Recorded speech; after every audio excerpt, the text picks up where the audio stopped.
வணக்கம் மக்களே, சற்றுமுன் கிடைத்த தகவல் ஒன்றை பார்க்க போகிறோம். அதிமுகவை ஒன்றிணைக்க வேண்டும் திடீர் தகவல். இந்த ஒரு தகவலை பற்றி தான் நாம் பார்க்க போகிறோம். தகவலை பார்ப்பதற்கு முன்னதாக நீங்கள் அதிமுக சார்ந்த தினசரி தகவல்களை தெரிந்து கொள்ள சேனலை சப்ஸ்கிரைப் செய்து வைத்துக் கொள்ளுங்கள் மக்களே.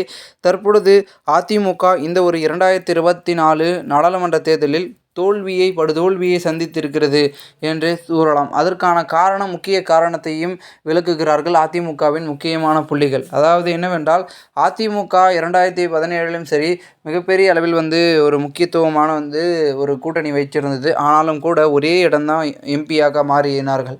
அதாவது ஓபிஎஸ்ஸின் மகன் ஓபி ரவீந்திரநாத் அவர்கள் தேனி தொகுதியில் மட்டும்தான் மிகப்பெரிய அளவில் வெற்றியை பெற்றிருந்தார். அப்பொழுதும் பாஜகவுடன் கூட்டணி அதிமுக இருந்தது. இந்த ஒரு சூழ்நிலையில் அப்படி இருந்தும் அவ்வளோ தொகுதியில் தான் வெற்றி பெற முடிந்தது என்றால், எப்படி அதிமுகவில் ஒரு சில தலைவர்கள் பாஜக கூட்டணி அமைத்திருந்தால் பல தொகுதிகளை கைப்பற்றலாம் என்று கூறியிருக்கிறார்கள்.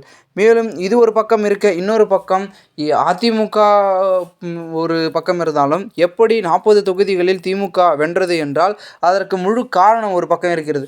ஏனென்றால் ஒரு பக்கம் பாஜகவையும் பிடிக்காது, பாஜகவுக்கும் ஓட்டு போடக்கூடாது என்ற ஒரு விருப்பத்தில் பொதுமக்கள் அனைவரும் தள்ளப்பட்டார்கள்.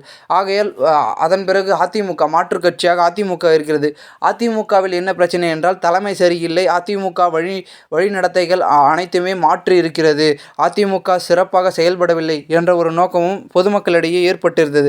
அதனால் இந்த இரு கட்சிகளுக்கும் போடாமல் ஸ்ட்ரைட்டாக டிஎம்கே திமுகவுக்கு போட்டு 40 தொகுதிகளிலும் வெற்றி பெற செய்திருக்கிறார்கள். இதுவே காரணமாக அனைத்து தரப்பினர்களும் பேசுகிறார்கள். மற்றபடிக்கு திமுக வெற்றி பெற்றதுக்கு இதுதான் முக்கிய காரணமாக விளங்குகிறது. என்னதான் திமுக பெருமிதத்தில் 40 தொகுதிகளிலும் பொதுமக்கள் தங்களையே ஆதரிக்கிறார்கள் என்று கூறினாலும் கூட யதார்த்தமான உண்மை இதுவே ஆகும். ஏனென்றால் திமுக அரசையே தற்பொழுது சமீப காலம் இல்லாமல் ஆட்சியில் இருக்கும் பொழுதிலிருந்து தற்போதைய பொறுத்த வரைக்கும் வெறுக்கின்ற பொதுமக்கள் எப்படி திமுகவுக்கு வாக்களித்திருப்பார்கள்? காரணம் இதுவாக தான் பார்க்கப்படுகிறது.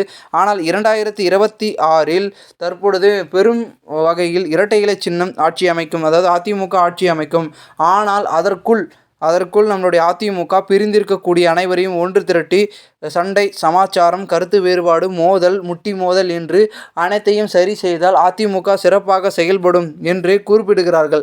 இந்த ஒரு சூழ்நிலையில் தற்பொழுது அதற்கான வேலையில் அதிமுக உடனடியாக இறங்க வேண்டும் என்று தொண்டர்களும் அதிமுகவின் தலைவர்களும் விமர்சனங்களாக முன்வைத்து கோரிக்கையாக முன்வைக்கிறார்கள்.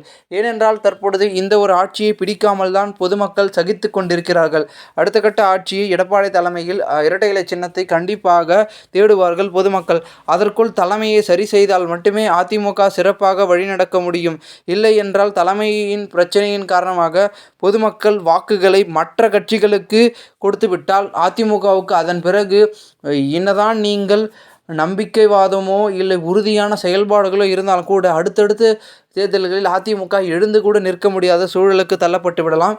அதனால் இலக்கு ஒன்றுதான், 2024 வெற்றி பெற்றே ஆக வேண்டும். இல்லை என்றால் கடைசி வாய்ப்பையும் நழுவ விட்டோம் என்றால் அவ்வளோதான், முடிந்தது, டோட்டலாக கதை முடிந்தது என்று சொல்லி விட்டு தலையில் துண்டை போட வேண்டிய சூழலுக்கு அதிமுக தள்ளப்பட்டுவிடும். ஆகையால் அனைத்தும் புரிந்து தெரிந்து அதிமுகவின் தலைமை செயல்பட வேண்டும் என்று தொண்டர்கள் ஒரு கருத்துக்களையும் பெரும் வகையில் முன்வைக்கிறார்கள். இந்த ஒரு சூழ்நிலையில் எடப்பாடி பழனிசாமி அடுத்ததாக என்ன யோசிக்கப் போகிறார்? அனைவரும் ஒன்றிணைக்கப் போகிறாரா, இல்லை பேச்சுவார்த்தையின் மூலமாக அனைவரையும் ஒன்றிணைக்கக்கூடிய முயற்சியில் கையில் இறங்கப் போகிறாரா என்பது தெரியப்படாமல் இருந்து கொண்டிருக்கிறது. திறந்து பார்ப்போம் என்ன நடக்கப் போகிறது என்பதை. மேலும் இதுபோன்று நீங்கள் அரசியல் சார்ந்த நிகழ்வுகள் தினசரி தெரிந்து கொள்ள நம்மளுடைய சேனலை சப்ஸ்கிரைப் செய்து வைத்துக் கொள்ளுங்கள் மக்களே. நன்றி, வணக்கம்.